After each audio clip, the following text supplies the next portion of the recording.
नमस्कार, इन खबर में आपका स्वागत है। मैं विद्याशंकर तिवारी हूँ। महाराष्ट्र और हरियाणा विधानसभा चुनाव पूरे समाप्त पे है और इसमें वैसे तो बीजेपी हरियाणा में मिशन या टारगेट 75 लेकर के चल रही है, लेकिन उसके सामने सबसे बड़ी जो चुनौती है इस चुनाव में वो ये है कि जो सीटें वो कभी नहीं जीत पाई उन सीटों को वो कैसे जीते। तो इसलिए अब की बार उसने किया क्या है कि बदली रणनीति के मुताबिक ऐसी सीटों पे जहाँ पे बीजेपी कभी नहीं जीती, उसने बाहर से आए लोगों को और मशहूर लोगों को उतारा है। उसी में से एक सीट है चरखी दादरी ज़िले की दादरी सीट, जहाँ से कि इंटरनेशनल रेसलर जो है बबीता फोगाट, उनको उतारा है पार्टी ने। और उसके बाद उनको उतारने के बाद जो है पूरी अपनी जितनी भी एनर्जी हो सकती है उसमें झोंक दिया है।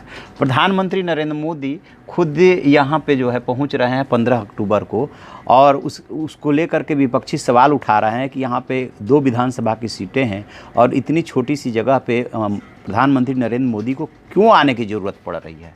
वैसे जो आसपास की 16 सीटें हैं उसके सारे प्रत्याशी वहाँ पे रहेंगे, लेकिन यहाँ के यदि गणित को समझने की कोशिश करें तो ये पूरा जाट बेल्ट है और इनेलो का यहाँ पे काफ़ी दबदबा रहा है। अब इनेलो 2 भागों में बढ़ चुकी है। एक तरफ इनेलो है जिसके मुखिया अभय चौटाला, और दूसरी तरफ जन नायक जनता पार्टी है। अजय चौटाला, दुष्यंत चौटाला, दिग्विजय चौटाला और नैना चौटाला ने मिल करके इसको बनाया है। तो ये सीट बीजेपी के पास कभी नहीं आई। वैसे बीजेपी हरियाणा में यदि 2014 से पहले का देखेंगे तो काफ़ी कमज़ोर रही है। पहली बार सत्ता में आई 2014 में। तो अब इस बार क्या हुआ है कि इधर से बबीता फोगाट हैं और दूसरी तरफ से जो पहले पिछले चुनाव में दूसरे नंबर पर रहे थे भाजपा कैंडिडेट थे सोमवीर सांगवान, वो यहाँ से निर्दलीय इस बार टिकट कटा तो निर्दलीय लड़ गए हैं, क्योंकि उनकी नाराज़गी इस बात की थी कि वो पिछले चुनाव में दूसरे नंबर पे थे, उनको टिकट मिलना चाहिए था और बीजेपी ने बबीता फोगाट यानी कि बाहर से आए हुए कैंडिडेट को दे दिया, लिहाजा वो निर्दलीय चुनाव लड़ गए हैं। और जो तीसरे कैंडिडेट हैं इनेलो प्रत्याशी नितिन जांगू है, और वो पूरा जोर लगा रहे हैं देवीलाल के नाम पे और अभय चौटाला के नाम पे वो वोट मांग रहे हैं। और जजपा से जो जन नायक जनता पार्टी जो इनेलो से टूट करके बनी है उससे जो है सतपाल सांगवान है। तो इस तरीके से इनको घेरने की कोशिश हो रही है कि किस तरीके से घेरा जाए और किस तरीके से इस सीट को किसी भी सूरत में न जाने दिया जाए।